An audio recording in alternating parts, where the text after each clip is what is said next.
Aleluia. Graças a Deus. A graça e a paz, queridos. Amém. Tudo bem com vocês? Amém. Como é que foi o dia de trabalho hoje? Oh, glória a Deus. Nós temos muitos motivos de gratidão, né, gente? Bendito seja o nome do Senhor, porque podemos trabalhar, servir, sustentar a nossa casa. O Senhor tem nos dado saúde. Bendito seja o nome do Senhor. Motivo de gratidão.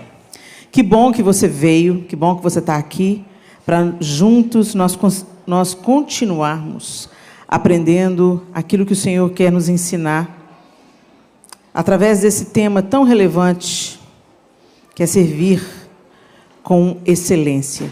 Quem está aqui hoje que não estava aqui ontem? Uau, temos um grupo expressivo aqui. Que bom que vocês vieram. Que bom que vocês vieram. Sejam bem-vindos, se sintam em casa.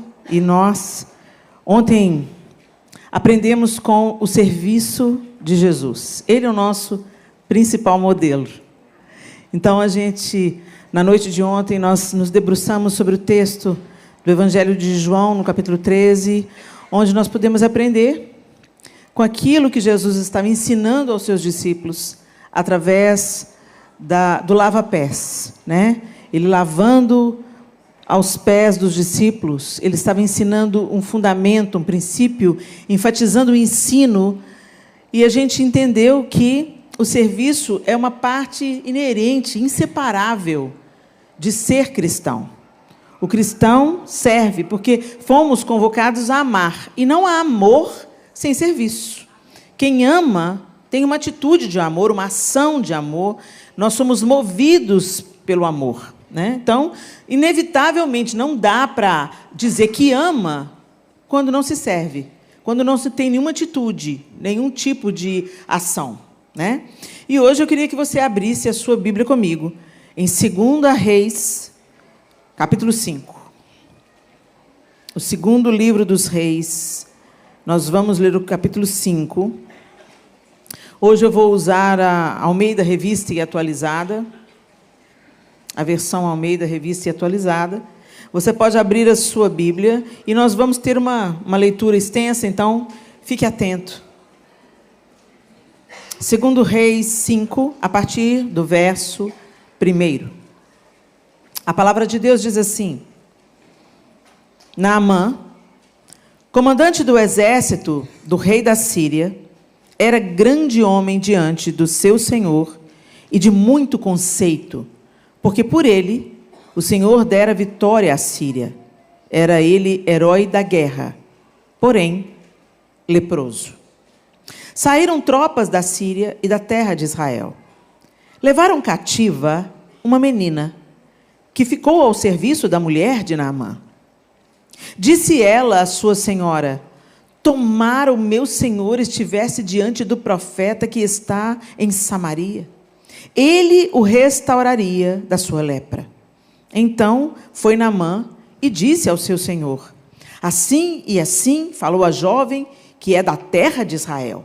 Respondeu o rei da Síria: vai, anda, e enviarei uma carta ao rei de Israel. Ele partiu e levou consigo 10 talentos de prata, 6.000 ciclos de ouro e 10 vestes festivais. Levou também ao rei de Israel a carta que dizia: logo, em chegando a ti essa carta, saberás que eu te enviei Naamã, meu servo, para que o cures da sua lepra. Tendo lido o rei de Israel a carta, rasgou as suas vestes e disse: acaso sou Deus com poder de tirar a vida ou dá-la, para que este envie a mim um homem para eu curá-lo de sua lepra? Notai, pois, e vede que procura um pretexto para romper comigo. Ouvindo, porém, Eliseu, homem de Deus, que o rei de Israel rasgara as suas vestes, mandou dizer ao rei: por que rasgaste as tuas vestes? Deixai-o vir a mim, e saberá que há profeta em Israel. Veio, pois, Naamã com seus cavalos e os seus carros e parou à porta da casa de Eliseu. Então Eliseu lhe mandou o mensageiro dizendo: vai, lava-te 7 vezes no Jordão e a tua carne será restaurada e ficarás limpo. Naamã, porém, muito se indignou e se foi dizendo: pensava eu que ele sairia ter comigo, por-se-ia de pé, invocaria o nome do Senhor seu Deus, moveria a mão sobre o lugar da lepra e restauraria o leproso. Não são, porventura, Abana e Farfar, rios de Damasco, melhores do que todas as águas de Israel? Não poderia eu lavar-me neles e ficar limpo? E voltou-se e se foi com indignação. Então se chegaram a ele os seus oficiais e lhe disseram: meu pai, se te houvesse dito o profeta alguma coisa difícil, acaso não a farias? Quanto mais, já que apenas te disse, lava-te e ficarás limpo. Então desceu e mergulhou no Jordão 7 vezes, consoante a palavra do homem de Deus, e a sua carne se tornou como a carne de uma criança, e ficou limpo. Voltou ao homem de Deus, ele e toda a sua comitiva, veio, pôs-se diante dele e disse: eis que agora reconheço que em toda a terra não há Deus, senão em Israel. Agora, pois, te peço, aceites um presente do teu servo. Porém, ele disse: tão certo como vive o Senhor, em cuja presença estou, não o aceitarei. Estou com ele para que o aceitasse, mas ele recusou. Disse Naamã: se não queres, peço-te que ao teu servo seja dado levar uma carga de terra de 2 mulos, porque nunca mais oferecerá este teu servo holocausto nem sacrifício a outros deuses, senão ao Senhor. Nisto me perdoe o Senhor a teu servo, quando o meu senhor entra na casa de Rimom para lhe adorar, e ele se encosta na minha mão, e eu também me tenha de encurvar na casa de Rimom, quando assim me prostrar na casa de Rimom, nisto perdoe o Senhor a teu servo. Eliseu lhe disse: vai em paz. Nós conhecemos essa história maravilhosa, a maioria de nós aqui já conhece, já ouviu diversas pregações sobre como Deus se move de uma maneira sobrenatural na vida de Naamã, não seguindo aquilo que ele tinha expectativas, né? O Senhor quebra as nossas expectativas. Ele tem um jeito particular de agir, e muitas vezes a gente quer dar sugestão para Deus, né? Talvez você já tenha sido tentado a isso. Ô Senhor, o Senhor bem que podia, né, mandar um profeta lá para falar com meu filho. O Senhor bem que podia. A gente tem uma lista de sugestões para Deus, né? Descansa. O Senhor é Deus. Ele sabe como agir, quando agir. Ele não se antecipa nem se atrasa. Ele tem um tempo perfeito para todas as coisas. Continue confiando e firme na oração, na vigilância, porque o Senhor é fiel para cumprir todas as suas promessas e para nos sustentar diante das respostas negativas que Ele tem para nós. Porque, inclusive, quando Ele fala não, Ele é amor e bondade e misericórdia. Mas o que eu quero destacar aqui com vocês nessa noite é essa menina, essa jovem. O texto não diz a idade dela. Tampouco diz o seu nome. O texto diz que saíram tropas da Síria e da terra de Israel e levaram cativa uma menina. E essa menina ficou ao serviço da mulher de Naamã, o comandante principal do rei da Síria. É tão interessante que, se a gente pensar um pouquinho na realidade dessa menina, ela não estava, por sua própria vontade, na casa de Naamã.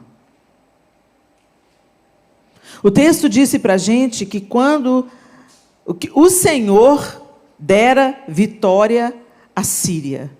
É tão interessante, né, gente? Que a gente pensa assim, os nossos inimigos estão prevalecendo contra nós. Gente, o Senhor é o Senhor. O Senhor é o Senhor, e às vezes Ele vai permitir, como quando a gente vê claramente em Abacuque. Abacuque está lá brigando com Deus. Senhor, o Senhor não vai fazer nada? Até quando nós vamos gritar violência? E o Senhor não está vendo o que está acontecendo? E Deus fala com ele assim, está achando ruim? Vai ficar pior. Eu vou mandar o exército babilônico para conquistar vocês. O justo viverá pela fé.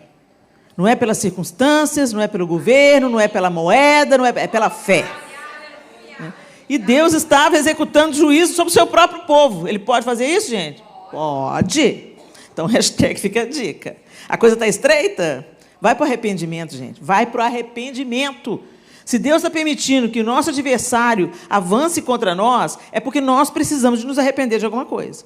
Dá uma lidinha no livro de Juízes e você vai entender quantas vezes o povo se apartava de Deus e ia viver na vida, fazendo escolhas, deixando Deus assim meio de lado. Aí o inimigo de Israel avançava contra Israel. Aí o povo se lembrava de Deus, se voltava para Deus, se arrependia dos seus pecados. E aí Deus vinha e dava livramento. O livro de Juízes é inteirinho essa história. Inteirinho. É o livro mais triste da Bíblia. Porque Deus dá livramento para o povo, daqui a pouco ele se aparta de novo. Deus dá livramento para o povo, daqui a pouco ele se aparta de novo. E nós não somos muito diferentes, não. Então, quando os inimigos estão vindo sobre nós, estão prosperando, Deus está permitindo. E o texto fala isso para a gente, que o Senhor dera vitória à Síria. Sobre quem, gente? Sobre Israel. E quando essas tropas estavam saindo do território de Israel, levaram cativa uma menina. Eu fico pensando, normalmente mulheres, animais eram levados como despojo de guerra. Olha assim, isso vai me dar uma boa escrava, leva. Não, esse boi aqui é bom, leva. Leva o despojo. E essa menina foi levada nessa circunstância. A gente não sabe se ela tinha pai, se ela tinha mãe, se ela tinha irmão. A Bíblia não entra. Mas eu duvido muito que, se ela tivesse pai, mãe, irmão, irmã vivos, que eles não lutariam pela vida dela, para impedir que ela fosse levada. Então, talvez, o texto não está dizendo isso para a gente. Mas vamos imaginar que talvez ela tenha sido levada à custa da morte de alguém querido. Ou sequestrada. Era uma situação dramática, gente. O que você acha de ser levado para um outro lugar contra a sua vontade, ou sequestrado, ou como fruto de uma peleja pela sua vida com alguém que você ama? Certamente, se ela estava na casa de Naamã, um parente dela perdeu. A gente nunca pensa nesses detalhes, né? Aí eu fico pensando, se a gente estivesse no lugar dela, trabalhando na casa do inimigo, trabalhando na casa do adversário, o cabeça, né? O comandante do exército da Síria, e ela está lá na casa dele, eu e você ia pensar o quê? Vamos pôr um veneninho nessa comida? A minha vingança será maligna? Não é isso? Isso seria alguma coisa natural, gente? Seria. Né? Eu vou vingar a minha terra, eu vou vingar a minha família, eu vou vingar a minha própria vida. Eu não estou querendo estar aqui. Eu estou aqui contra a minha vontade. Ou eu fui sequestrada, ou eu fui arrancada de dentro da minha casa contra a minha vontade, e ainda tendo a minha família ferida por causa disso. Ou morta até. A gente não sabe. Mas não é assim que ela responde. Meu Deus, como essa menina nos ensina. Aí, ela percebe, quer dizer, ela estava intimamente conectada à família. Talvez as pessoas não soubessem que Naamã era leproso. Mas quem era de dentro de casa sabia. E ela, porque estava ali, servindo na casa de Naamã, ela acabou descobrindo que ele era leproso. Gente, o leproso aqui não necessariamente se refere a hanseníase, ok? Porque naquela época, a mesma palavra era usada para definir vários tipos de doença de pele. Então, podia ser uma psoríase, podia ser uma série de outras doenças, ok? Ou a hanseníase mesmo. O fato é que esse homem estava acometido de uma doença que, com certeza, não tinha cura, porque certamente ele já tinha procurado outros médicos. Um comandante do rei fica leproso. Mas quando ela descobre, ela se apresenta como solução, como resposta. Ao invés de desejar o mal do seu algoz, ela enxerga propósito no fato dela estar ali, na casa de Naamã. Às vezes, as coisas acontecem com a gente e nós temos a mania de perguntar: por que que o Senhor permitiu? Por que que o Senhor está permitindo? E normalmente a gente quer esfregar na cara de Deus o como nós somos bonzinhos. Senhor, mas eu te sirvo. Senhor, eu sou dizimista e ofertante. Senhor, mas eu te obedeço em tudo. Senhor, mas eu fiz isso, fiz aquilo outro. Eu neguei isso, neguei aquilo outro. Eu dei as costas para o mundo, eu perdi isso, perdi aquilo. Tipo, o Senhor me deve alguma coisa? Gente, Deus não nos deve nada. Deus não nos deve absolutamente nada. Ele já nos deu todas as coisas. Nós merecíamos a condenação, nós merecíamos a morte, nós merecíamos a cruz. E o Senhor envia o seu próprio Filho, e esse Filho é moído para que eu e você voltássemos a ter livre acesso a Deus. Um acesso que nós não conseguimos pelo nosso bom comportamento. Um acesso que nos foi dado por causa da cruz de Cristo. Nós só nos achegamos a Deus, nós só fomos reconciliados com Deus, porque Jesus veio, morreu e ressuscitou. E abriu um novo e vivo caminho pelo sangue na cruz. E uma vez então reconciliados com Deus, Ele deseja que a gente viva novamente o plano dele. Ele nos convida a voltar ao jardim, a voltar ao lugar da comunhão, onde Ele vai nos aperfeiçoar e nos forjar a imagem de Cristo. Ou seja, a gente nasce de novo e a gente caminha, a gente cresce, se desenvolve. Mas o que acontece? Quando a gente se relaciona com a religião, a gente se acha melhor e merecedor. Porque eu ando tão certinho. Gente, você tem uma vida santa? Glória a Deus. Que bom para você. Vai te livrar de tanta encrenca. Vai te livrar de tanta tranqueira. Vai te livrar da morte. Agora, gente, Deus, Ele já era santo antes de você começar a se santificar. Ele não precisa da sua santidade. Ele está estabelecido. Quando nós aceitamos ao convite do Senhor, sede santos como eu sou santo, nós é que nos beneficiamos da santidade. Nós somos os privilegiados. Nós nos livramos de uma vida de amarguras, de tristezas, de angústias. Nós tiramos o pé da cova e do laço quando nós escolhemos o caminho da santidade. É um caminho de vida. Ah, Helena, mas é difícil, hein? Jesus nunca mentiu, falou que era porta estreita. Porta larga é para quem não quer fazer esforço nenhum. Vai com a multidão. Você não precisa nem de andar, a multidão te leva. Mas estreita a porta, apertado o caminho. Você vai ter que perder uns quilinhos espirituais aí para passar. Isso fala de santificação. Então, se você fala, Deus me deve alguma coisa. Deus não nos deve nada. E quando a gente entende isso, que Deus não nos deve nada, nós começamos a cumprir o nosso propósito. Nós começamos a viver o projeto de Deus para nós. Então, ao invés de a gente continuar perguntando, por que o Senhor permitiu? A gente pensa, qual é o plano, Senhor? Porque eu sei que o Senhor me ama.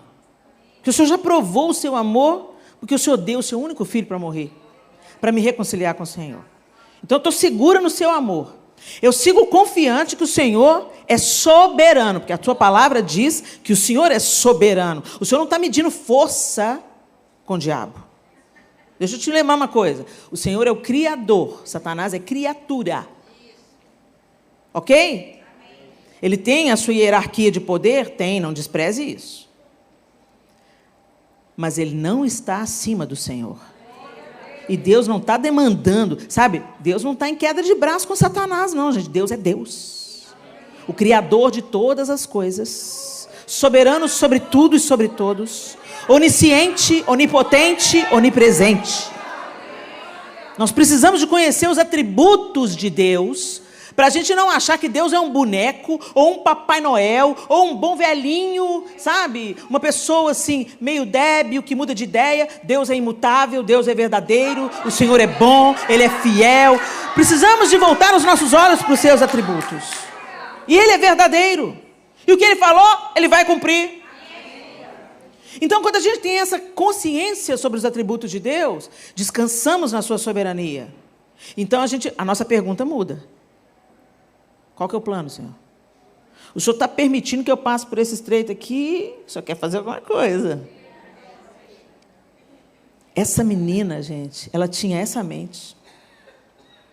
Porque se ela tivesse a mente da amargura, a mente da vingança, a mente da indignação contra Deus, ela ia assumir uma outra postura frente àquele que a tirou de casa, da sua terra, da sua nação, do seu Deus, e a levou para uma terra estranha, estrangeira, que adorava um outro Deus e que tinha outros costumes, para servir como escrava de sua esposa.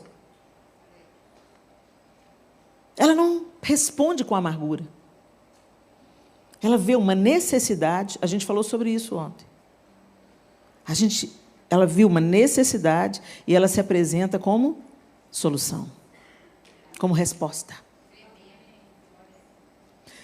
A cristandade é chamada nesse mundo a ser resposta. Resposta para o abatido, resposta para o desesperado, resposta para o deprimido, resposta para o encarcerado, resposta para o enfermo. Resposta. Não para vivermos uma vida autocentrada, egoísta, ou cobrando a Deus como se Ele nos devesse alguma coisa. Ei, Deus, o Senhor está abençoando fulano, não está me abençoando, hein? Essa menina, e é tão lindo o que ela fala, disse ela, verso 3, disse ela à sua senhora, tomara o meu senhor estivesse diante do profeta que está em Samaria. Ele o restauraria da sua lepra. Essa menina conhecia Eliseu. Engraçado, ela não sugere o rei, um médico. Ela sugere aquele que carregava a palavra de Deus.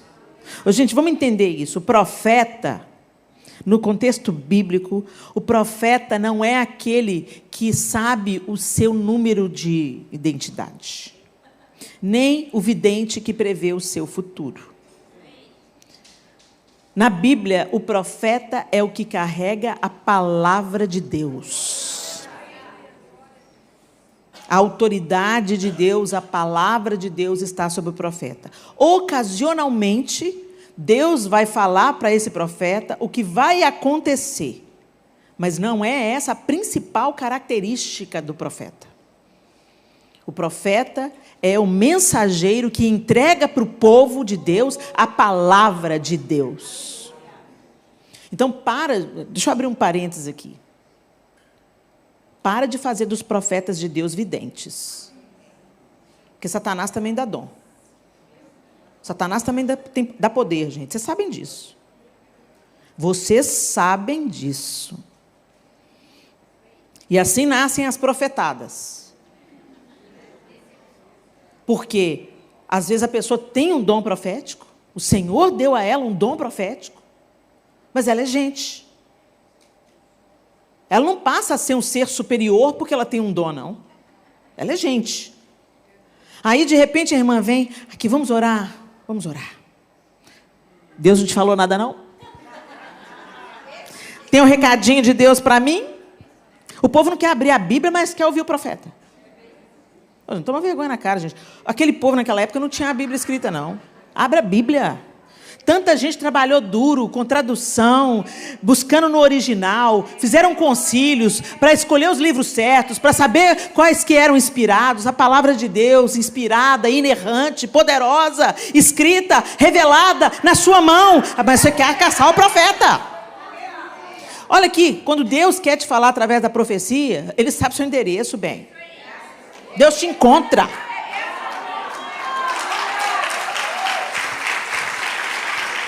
Ele fala pelos profetas hoje, mas para de fazer do profeta pai de santo.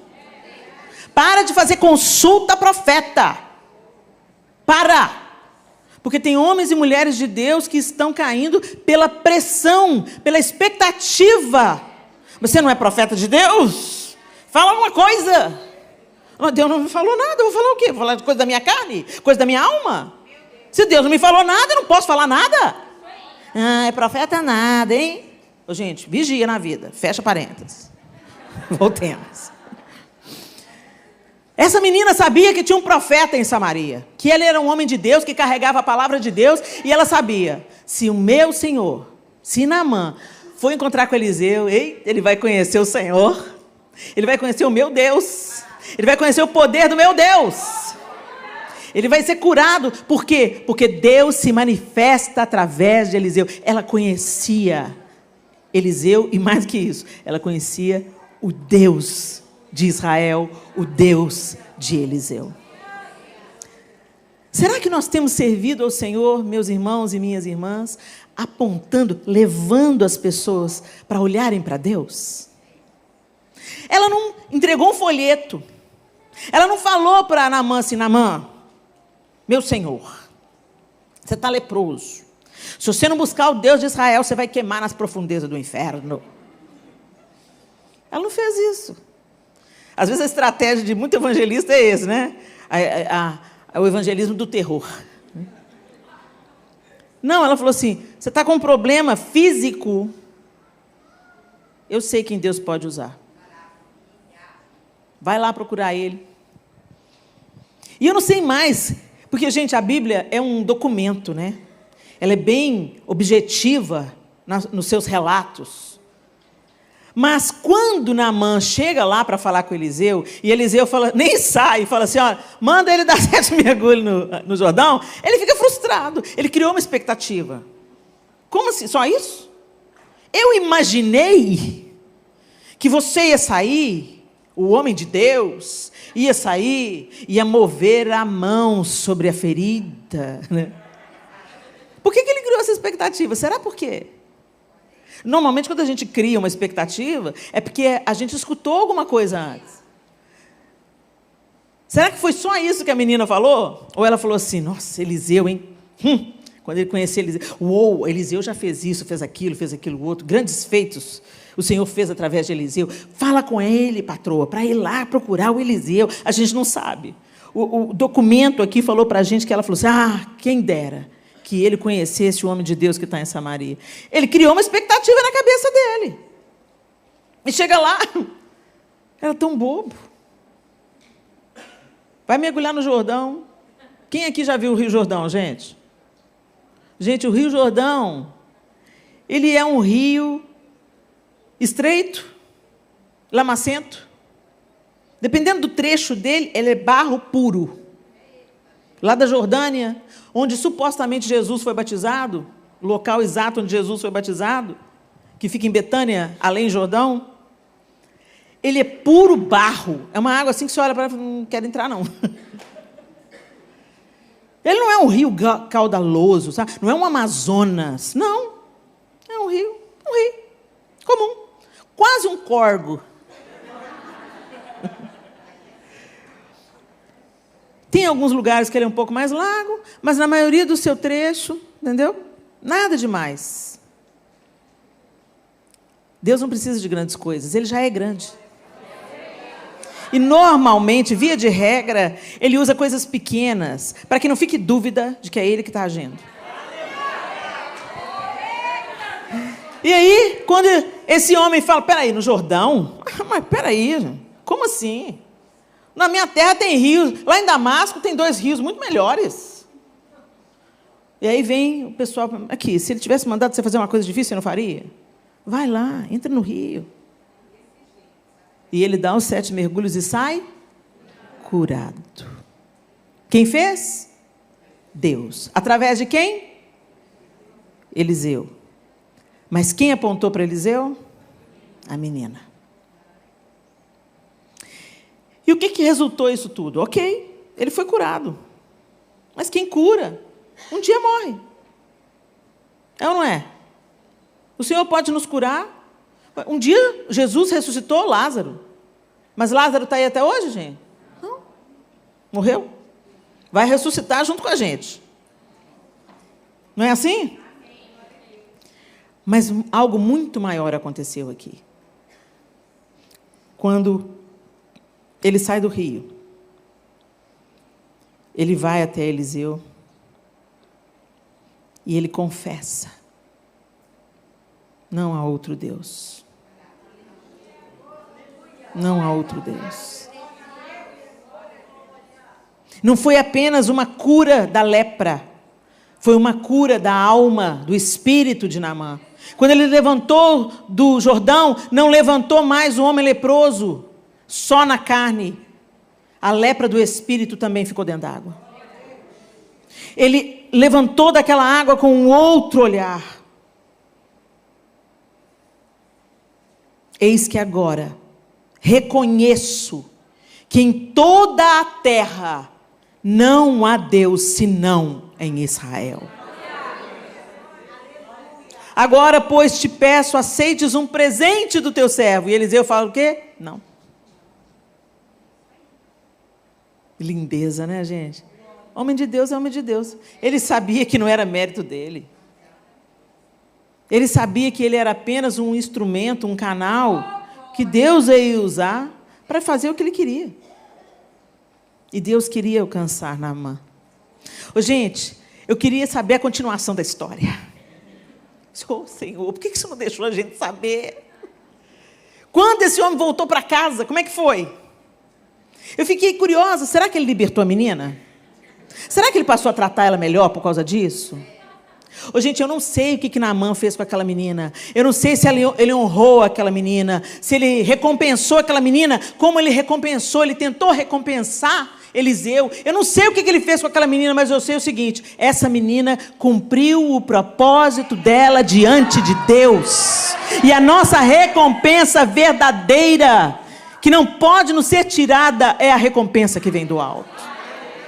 Por isso, gente, para a gente servir com excelência, a gente tem que ter um coração de serva de Naamã. A menina que a Bíblia não fala nem o nome, nem a idade, não descreve nada sobre ela, se ela era alta, se ela era baixa, se ela era gordinha, se ela era magrinha, se ela era morena, se ela era pálida, se ela... Não fala nada sobre características dela, porque isso não interessa. Isso não é importante. Deus não vai te usar pela sua origem, pela sua forma, pelo seu intelecto. Ele pode usar a ferramenta que Ele quiser usar, mas porque Ele escolhe te usar. E ela se colocou à disposição de ser usada. Como? Não enchendo o vaso com outras coisas. Gente, o vaso para estar pronto para uso, ele tem que estar vazio. É ou não é? Dá para encher essa taça aqui mais? Dá não. Você não está vendo, não? Ela está cheia. Se eu colocar mais água aqui, o que vai acontecer? Vai transbordar. Você só pode estar cheio de Jesus, que aí ele vai transbordar. Mas se você estiver cheio de outras coisas, vai dar ruim. Não é? E a Bíblia nos compara a vasos para que a excelência do poder seja de Deus. Então a gente precisa se esvaziar. E essa menina se esvaziou.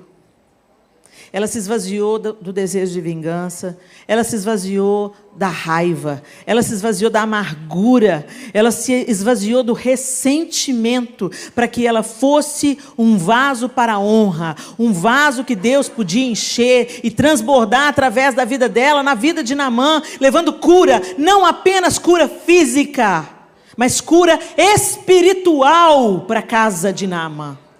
Gente, esse homem foi tomado de tamanho poder e tamanho temor, que ele fala para Eliseu assim, ele checa com Eliseu, ele fala assim: olha, eu não vou me dobrar diante de nenhum outro Deus, eu reconheço que o Deus de Israel é o único Deus. Mas eu peço que o Senhor me entenda, o Senhor me entenda, quando eu tiver que apoiar o rei, quando ele se ajoelha diante do ídolo dele. O meu coração não vai estar curvado. Eu preciso que você saiba disso. Tipo, fala com o Senhor. E Eliseu vira para ele e fala: vai em paz. Deus já sabe do seu coração. Deus sabe do seu coração. Ela cumpriu o propósito. Ela serviu a Deus. Eu não sei o que você está passando na sua vida. Talvez você esteja nesse momento, nesse capítulo da sua vida, perguntando: Deus, por que o Senhor está permitindo isso? Muda a pergunta. Começa a perguntar para Deus: qual que é o plano? Gente, mas para a gente estar pronto para cumprir o plano, para a gente estar um vaso desimpedido para ser cheio, um instrumento afiado para ser usado e cortante, eu preciso te dizer, você precisa estar limpo. A gente vai, sabe, perpetuando o nosso tempo de improdutividade, porque ficamos amarguradas, ressentidas. O que é ressentimento? Você sente, e aí quando você fala no assunto, você sente de novo, e quando você conta para outra pessoa, você sente de novo. Isso é ressentimento. Quando você perdoa, você perdoa. Quando você deixa o saco de lixo, você deixa o saco de lixo. Mas tem muita mulher que está andando abraçada com o saco de lixo. O que me fizeram. O abuso. O abandono. A traição. Que ódio. E Deus vem e fala: filha, dá esse saco de lixo aí, você não dá conta de levar ele não. Dá. E você fica escondendo o saco de lixo de Deus. Tem gente que gosta de adular a própria dor. Deus está te pedindo o saco de lixo, deixa o seu saco de lixo aos meus pés, você não dá conta de levar isso. Isso está te estragando, isso está mudando o seu aroma. Você está ficando fedida, porque você está abraçada nesse saco de lixo. Dá o saco de lixo para mim. Deus, tem misericórdia, vida, céus, azar, o que me fizeram, Você não pode mudar o que te fizeram, mas você pode decidir o que você vai fazer com isso. Você não pode impedir que uma pessoa venha e vomite em cima de você. Mas você não precisa ficar curtindo o vômito. Não, ninguém me dê banho. Ninguém me limpe, me vomitaram. Ninguém me limpe, me vomitaram. Para de reclamar da sua dor, se livre dela, tome banho.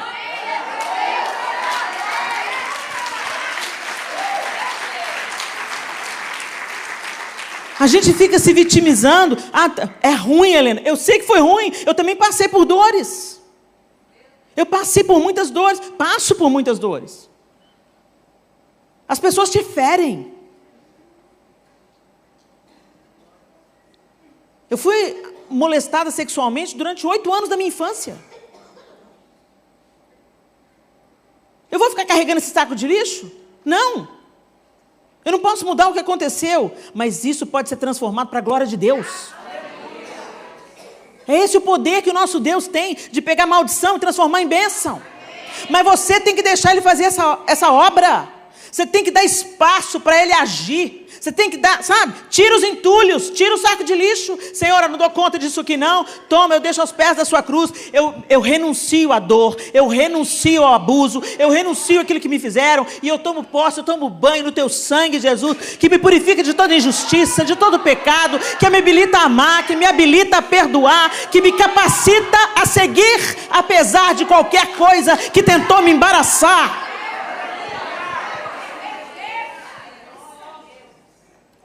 Relacionamentos abusivos, casamentos desfeitos, pais alcoólatras. Gente, cada um aqui tem uma história.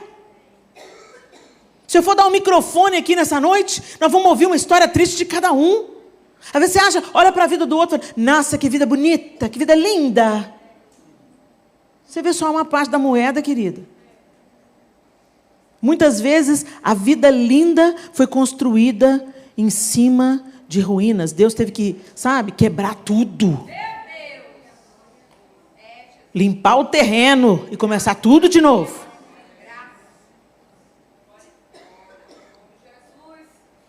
Cada um de nós aqui tem uma área de vulnerabilidade. Cada Cada um de nós aqui sofreu algum tipo de dano, de perda, de luto, de abandono, de negligência. Sabe? Os pais da gente tentando fazer o melhor, eles erram. Às vezes, propagam feridas que eles também sofreram. Por isso que quando você decide se curar em Deus, você interrompe o ciclo.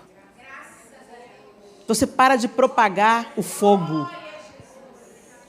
Por isso é tão fundamental, minhas queridas irmãs e meus irmãos que estão aqui, de nós buscarmos nos limpar em Deus. De nós nos desfazermos dos nossos sacos de lixo, deixando-os aos pés do Senhor, que Ele, o Senhor, sabe para onde que encaminha o lixo. Tem uns que dá até para reciclar. O Senhor sabe fazer, gente, o que a gente nem imagina com as nossas mazelas, com as nossas dores. Durante muitos anos, para começar, ser molestado sexualmente não é uma coisa que você conta. E eu comecei a ser molestada, eu devia ter entre 2 e 3 anos de idade. Quando eu entrei na adolescência, eu estava totalmente cativa dessa história. Eu achava que eu não era digna de ter um marido, que eu não era digna de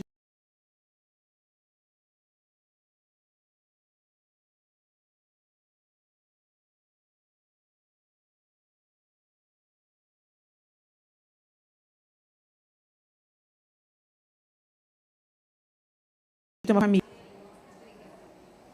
E ele falou: perdoa. Às vezes obedecer é doloroso, mas é libertador, eu te garanto. O Senhor não quer nos torturar, Ele quer nos libertar. Ele quer nos tomar o saco de lixo com os quais nós estamos abraçadas. Às vezes quem te prejudicou, vida que segue. Não está nem aí. E você fica aí, perpetuando a dor, perpetuando a dor, perpetuando. Enquanto Deus quer mudar a história. Ele fez isso comigo, restaurou completamente a minha vida. E anos depois eu consegui falar sobre o assunto e consegui contar o meu testemunho sem sentir mais dor. Não tem dor. Eu não me acho uma coitadinha. Eu sou uma mulher vitoriosa. O Senhor interviu na minha história. E esse testemunho abençoou tantas outras mulheres. Eu não precisava de ser molestada para outras mulheres serem abençoadas. Não precisava. Mas eu estou em um mundo que é divorciado de Deus. Um mundo que não quer Deus. Então terei aflições. Terei aflições. Mas Jesus venceu. Então eu venço também. Com Ele eu venço também. E mais do que isso, o Senhor pega a nossa mazela e Ele é o único capaz de reverter e de transformar maldição em bênção. A psicologia não faz isso. O coaching não faz isso. Só o poder do Evangelho de Jesus Cristo faz isso. Só o amor de Deus faz isso. Eu não sei o que você passou, mas Deus pode ressignificar tudo isso e transformar, não apenas para a sua reconstrução, para uma nova vida, para um recomeço na sua vida, mas para usar o seu testemunho para curar outras mulheres, para abençoar outras pessoas, para apontar a saída para outras pessoas. Essa menina não se deixou ficar leprosa. Pelo ódio, pelo ressentimento, pelo desejo de vingança. Por isso ela estava pronta para apontar um caminho da cura para um outro leproso. Então eu queria que você refletisse. Às vezes você está ressentida contra Deus. Por que Deus deixou que isso acontecesse? Será que Deus me ama mesmo? Gente, Jesus nunca disse que ia ser fácil. Jesus nunca disse que a gente ia ter uma vida sem problemas. Muito pelo contrário, ele falou: quem quiser vir após mim, negue-se a si mesmo. Para você conseguir andar no meu passo, você vai ter que negar você mesmo, seu ego, suas preferências, seu orgulho. Você vai ter que negar. Para você conseguir correr, para você fluir, para você funcionar e para você experimentar o que é alegria plena, uma alegria que não depende das suas circunstâncias, mas que nasce em Deus. Você vai ter que se despir das suas características humanas tão nossas. O desejo de ganhar a discussão, o desejo de aparecer, o desejo de ser reconhecido, o desejo de prevalecer, o desejo de ser... Descansa, confia, siga-me, tome a sua cruz e siga-me. Feche os seus olhos. Quando o Senhor entra na nossa vida, uma fonte de água a jorrar para a vida eterna é plantada em nós. Foi isso que ele disse para aquela mulher à beira do poço: aquele que beber da água que eu lhe der nunca mais terá sede, e eu serei nele uma fonte a jorrar para a vida eterna. O maior de todos os serviços é através da nossa vida as pessoas conhecerem a cura do corpo, a cura das emoções, a cura do espírito. E essa fonte a jorrar para a vida eterna está dentro de mim, está dentro de você. Estava dentro daquela menina na casa de Naamã. Os entulhos impedem a fonte de jorrar. O medo, o orgulho, o ressentimento, a vaidade, o ego, a prepotência, o desejo de vingança, a justiça própria. Entulho. Entulho. Deixa o Senhor remover. Deixa o Senhor curar você, minha lenda. Aquela menina era escrava, mas estava livre. Naamã era o comandante, mas estava aprisionado. A gente tem que aprender a contemplar as coisas pela perspectiva real, a perspectiva espiritual. O que as pessoas fazem não podem mudar quem você é. Judas traiu Jesus e o beijou. E Jesus chamou ele de amigo. Jesus não estava sendo irônico, Jesus só estava dizendo: o que você está fazendo, Judas, não muda quem eu sou. Não deixe a sua essência ser corrompida por aquilo que te fizeram. Não se deixe sequestrar, nem escravizar. Aquela menina estava como escrava, mas não era escrava. Não tinha uma mentalidade de escrava, não tinha uma postura de escrava, não tinha uma reação de escrava. Ela era livre no Deus de Israel. Nada impediu essa menina de glorificar o Deus de Israel, de cumprir o projeto do Deus de Israel na casa de Naamã. E o Senhor quer cumprir o projeto dele através da sua vida, talvez aí na casa da sua dor,